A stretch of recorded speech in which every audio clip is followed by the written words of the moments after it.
morning and welcome back to the morning commute with Opie living in the city. It is already 92 degrees and you can see that the smog or air quality has not improved since the weekend. It seems like it's getting worse.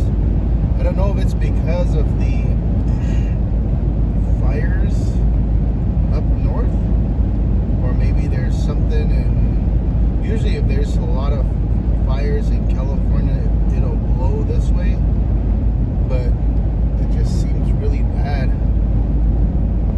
So a lot of people probably have to wear a mask or have like an extra air filter in their homes just in case, because some people have like breathing issues and these particles are not helpful. Yeah, it's pretty bad. I don't know what it is, but it looks it looks yucky. Makes you think that you're in a different country or something. But other than that, it's another nice day. Happy Tuesday. Thank you for tuning in. Hope everyone's doing well. I actually packed me some lunch today. And I packed some snacks. Got me a second cup of Joe here. And we are headed into town. I was looking at the application for getting a street, a residential sign off Highway 264 in northern Arizona. It's a long checklist of stuff you need to do, but I've been wanting to work on that for a while, and so I'm slowly getting back at it. And then I still need to find a company that's licensed and bonded to do the install, because if you look at the checklist for making sure you're like properly bonded, that's like a multiple page checklist for, I didn't look in details to see what's all on there, but look at all that smoke coming from that cement truck. That could be contributing to the smog too. It just stinks.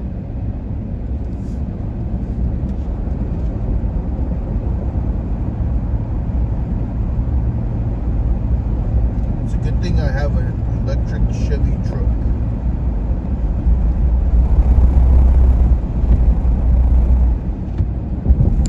Yeah, I noticed it on Sunday when I was at the park. I was trying to get some images of the Superstition Mountains, but the pollution just blocked the whole view, and now you can barely see the tip of the Superstitions. Can't even really see much further, but you can see the line of where smog kind of ends, right? You can kind of see that up there.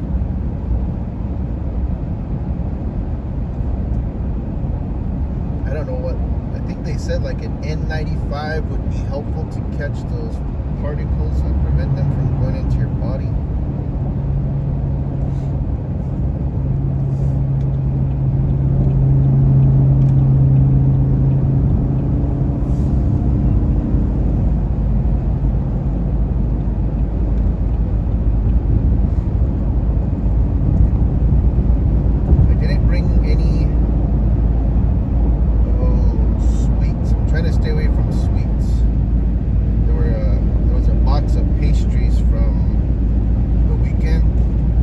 Did have 2 slices of cake over the weekend.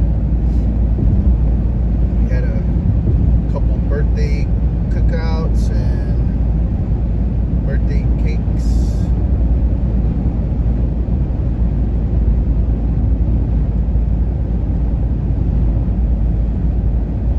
So let's go see what's on the news today. Blow up all over again.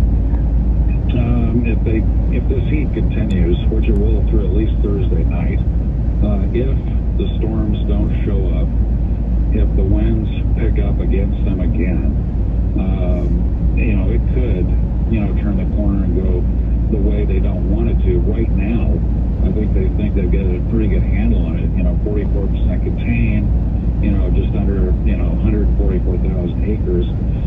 It's a remarkable run for this fire because it's gone, to number 7th, largest all time. And again, as you mentioned earlier, very unusual to have fires this time of year because the monsoon usually ends at about mid-July. And we've got, we're almost in mid-August now. We're seeing, conditions probably like they were in June. I don't remember the name of the person from the incident management team that said this, but she said what really kind of drove it home, that the wood in that area is drier than it would be if it was kiln dried. The ovens you use for firing pottery and stuff. It's insane. Yeah, it's like kiln dried lumber up there. The moisture in the timber up there is in the single digits. So that's made it available to burn. You've had a mixture of just about everything up there burning. You had, aspen, you had ponderosa pine, you had scrub brush, you had grasses. They've had everything thrown at them. And, to be at this point right now, and hopefully this is the final stage of it, they've done a remarkable job to keep it under 150,000. All right, that's a KTAR wildfire expert, former reporter Jim Cross, joining us live about this 7th largest fire in Arizona history. It's the Dragon Bravo fire. Again, 144,000 acres burned thus far, but 44% containment. We're almost halfway there. Hopefully it grows in containment in the next day or two. Yeah, I so hope so, because this is the burning around the area that I spent so much of my childhood in, and we went camping in these areas. It's beautiful. Unbelievably beautiful, and a lot more untouched than the south rim of the Grand Canyon. Look at how Tempe looks over here. You can barely even see that. Feels like we're in China or something. We're glad to talk to him again, for sure. Coming up in just moments, even the Postal Service isn't immune from internal theft. Right now, here is John Roller to see who's robbing your time as you're trying to get to work. He's in the Valley Chevy Dealers Traffic Center. Well, Jim, we're actually bouncing back on the northbound I-17. We started the morning off with a vehicle fire involving a big rig. Then it came out as a hazardous material assignment as that big rig ran over something. But this crash now is off to the right of the gore point, so all lanes have opened back up. A little bit of a curiosity factor, but not bad. Only light slowing once you get past Northern. Just lean to the left to get around that. Also working a crash southbound 303, the outer loop right near Camelback. That crash has been moved off to the right, and again, starting to see some slowing build coming into town on the eastbound side of I-10. That's where we have a rollover big rig, milepost 78, out near the Salone Highway. John Roller, KTAR News. We're hoping for cooler temperatures here, just like they are up at the Dragon Bravo fire. We're looking at 112 and 111 tomorrow, but maybe 105 by Friday, and that'll make a big difference, especially if we get some rain down here. 40% chance here, maybe the same odds up in northern Arizona, close to Page. We'll figure out, we'll see that for sure. Weather brought to you by Howard Air and Plumbing. Weather replace repair, call Howard Air and Plumbing. And Team Bravo, backyard recall complete. And command, lounge chair secured. Requesting permission to flank the watermelon at the picnic table. Nate here, owner of Blue Sky Pest. Offering software that provides building blocks for creating a custom software suite. Odoo, what businesses need. From Marketplace, I'm Sabri Benashore, in for David Boccaccio. The White House has again extended its trade truce with China. Yesterday, President Trump signed an executive order suspending higher tariffs that would have kicked in today. Marketplace's Nancy Marshall-Genzer has the latest. The new tariff deadline is November 10th. This latest suspension will allow U.S. companies to import Chinese products for the holiday shopping season at the current 30% tariff rate. Without yesterday's reprieve, triple-digit tariffs would have snapped into place. China is also postponing higher tariffs for 90 days, keeping its import tax for U.S. products at 10%. The two sides have been negotiating for months, trying to reach a final agreement. The executive order Trump signed yesterday says the U.S. continues to have discussions with Beijing to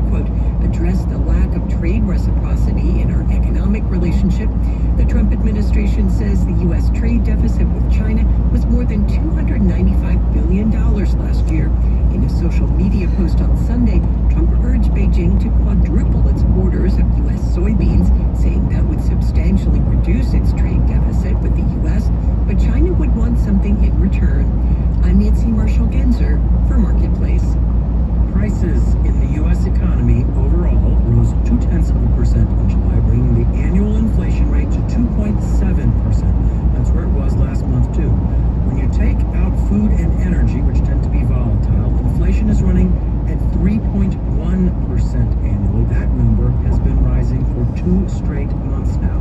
One big question around inflation data is whether tariffs are starting to drive up prices. They gradually appear to be doing that. One category, we are already seeing those prices get passed along to consumers. Toys. Toy prices are up almost 2% in 1 month. Marketplace's Savannah Peters has more. At the start of the year, it was safe to say 80% of the toys sold in the U.S. were manufactured in China. Right now, that number is very much so in flux. Kylie Koyu, an analyst with Jefferies, says the big toy makers are diversifying into countries like Vietnam and Indonesia, where tariffs aren't as steep as the ones President Trump has threatened on Chinese imports. They're still higher than, the zero that they were before. And because toys and games are made and sold on slim margins, higher costs are rippling through the sector on a faster timeline. Terry Esper is a professor of logistics at The Ohio State University. He says the Walmarts and Targets of the world have more flexibility to absorb some tariff costs. The larger distributors and retailers may be able to weather these storms, if you will. It's the small to mediums that might have a hard time keeping their prices competitive, like Color Wheel Toys, an independent shop in Albuquerque. Owner Carrie Peel imports a lot of her products from countries in Asia and the EU. We're constantly kind of reevaluating pricing and trying to figure out which products customers will accept a markup on, which ones to drop from our inventory, and which ones the shop will just make less money on. If it becomes untenable, I'm prepared to shut down my business. That's just the end of that. According to Terry Esper at Ohio State, the holiday shopping season could be a test of which toy retailers can survive the trade war. I'm Savannah Peters for Marketplace. All right, let's do the numbers. Dow, S&P, and NASDAQ futures are all up in the 0.6% range, with Dow futures up 263 points. The yield on the 10-year Treasury is 4.26%. Marketplace Morning Report is supported by Viking, exploring the world in comfort with a fleet of small ships. All right, folks, thanks for tuning in. I hope you have a great day. Don't forget to hug and call your loved ones. Visit them if you get a chance. Help them out if they need any help with maybe their field or cleaning around their house. Even just taking out the garbage or spending some time with them. A lot of times people don't always get enough visitors or someone just to talk to or listen to their conversation. But thanks for tuning in. You guys have a safe day. Boston.